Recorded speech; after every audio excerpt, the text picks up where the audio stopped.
Hi everyone, it's Sarah Kulkens from Kerry Kulkens Magic Shop Trademark. I wanted to take a moment today to discuss something deeply personal to me, the process of receiving messages from the spirit world. Now, when most people think about mediums, they imagine something straight out of a movie, loud, clear voices, maybe even ghostly figures floating around. But the reality? It's much quieter, much more subtle, and honestly, a lot more magical. For me, receiving messages feels like learning a language where the grammar changes with every conversation. It's poetic, mysterious, and never quite the same twice. Most of the time, the messages come in softly, like a thought just gently lands in my mind, or an emotion that doesn't quite feel like mine. Sometimes it's a flash of an image or a strong inner knowing I can't explain. It's never loud or invasive. It's more like the spirit world is whispering, and I've just learned how to lean in and listen.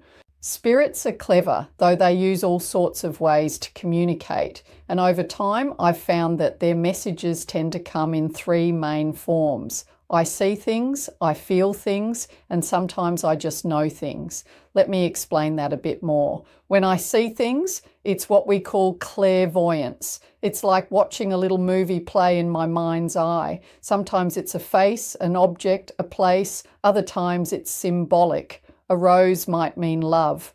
Water might represent emotions. It's a visual language you learn over time. I remember sitting with a woman who'd recently lost her dad. Out of nowhere, I saw an old leather armchair. I didn't know what it meant, but when I described it, she burst into tears. That chair had been his favourite spot. To her, it was unmistakable proof. To me, it was just a chair, but to her, it meant everything.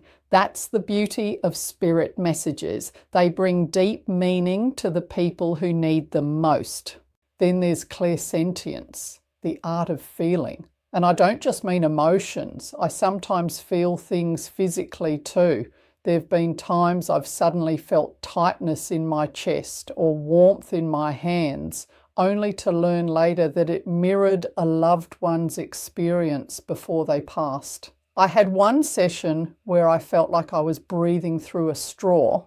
It wasn't painful, but it was peculiar. I mentioned it to the woman I was reading for, and she went silent. Her mother had recently passed from a heart condition. That tightness, that was her mother saying, "Yes, it's me." And then there's the wild one, claircognizance. The gift of just knowing. It's not based on logic. It's not something I hear or see. I just realized it. I once looked at a young woman and suddenly knew her brother wanted her to keep playing the piano. She was shocked she hadn't played in years, but it had been his favourite sound.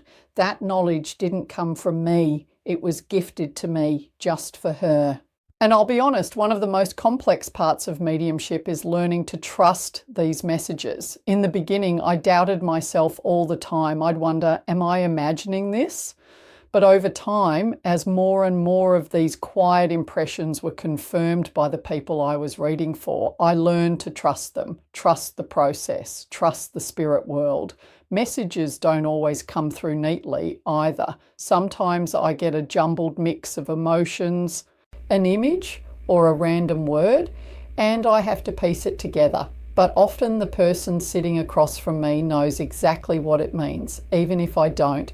What I've learned is that mediumship is really about empathy. The spirits that come through still love deeply. They still care. They want to connect, to comfort, to guide. And it's such a privilege to be the one to help deliver those messages. My job isn't just to convey a message, it's to hold space, to be a bridge, and sometimes just to listen. So if you're ever wondering how this all works, just know this. The spirit world is always nearby, watching, guiding, loving, and even the smallest message, a flicker of an image, a wave of emotion, a quiet thought can hold so much meaning. I'm grateful every day for the chance to share these messages. It's sacred work, and it reminds me constantly that love never dies. It just takes on a different form. Thanks so much for watching. If this resonates with you or reminds you of someone special, please share it with someone who might need to hear it. And if you're ever curious about connecting further, you can always visit us at kerrykulkens.com.au. Until next time, trust the whispers. They're often more potent than the shouts. Sarah Kulkens.